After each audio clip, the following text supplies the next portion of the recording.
Indian premier লিগের পরবর্তী আসর নিয়ে ধোঁয়াশা কাটছেই না। 2025 সাল থেকে আইপিএল এর রূপরেখা কেমন হবে সেটা এখনও ঠিক করতে পারেনি board of control for cricket in India.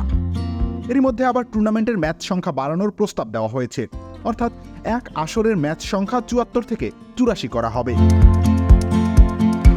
এই প্রস্তাবে অবশ্য সরাসরি হ্যাঁ বা না বলতে পারছে না আইপিএল কর্তৃপক্ষ। ম্যাচের সংখ্যা বাড়ালে টুর্নামেন্টের স্থায়িত্ব আরও অন্তত এক সপ্তাহ বৃদ্ধি পাবে। এদিকে সেটা অর্থনৈতিকভাবে লাভজনক বটে, কিন্তু ক্রিকেটারদের ওয়ার্কলোডের জন্য হুমকি স্বরূপ।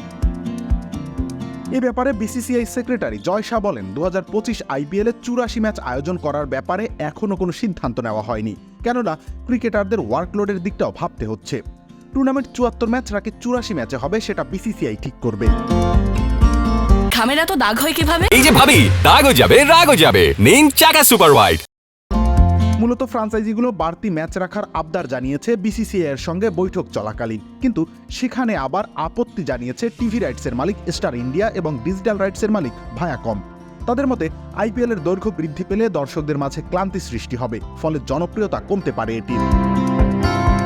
মেগা নিলাম এবং এর প্রক্রিয়া নিয়েও তুমুল আলোচনা চলমান আছে বোর্ড এবং ফ্রাঞ্চাইজির সঙ্গে। কতজন ক্রিকেটারকে রিটেইন করা যাবে কিংবা বাজেট কত হবে সেসব নিয়ে এখনও কোনো সিদ্ধান্তে পৌঁছানো সম্ভব হচ্ছে না। এমনকি নিলাম কি পরিসরে হবে সেটাও নিশ্চিত নয়। এ ব্যাপারে জয় শাহ বলেন, কিছু দল শক্তিশালী দল গড়তে চায়, তারা মেগা নিলামে আগ্রহী, আবার বাকি দলগুলো নিজেদের স্কোয়াড একই রাখতে চায়। ধারাবাহিকতা এবং পরিবর্তন দুটোই প্রয়োজন।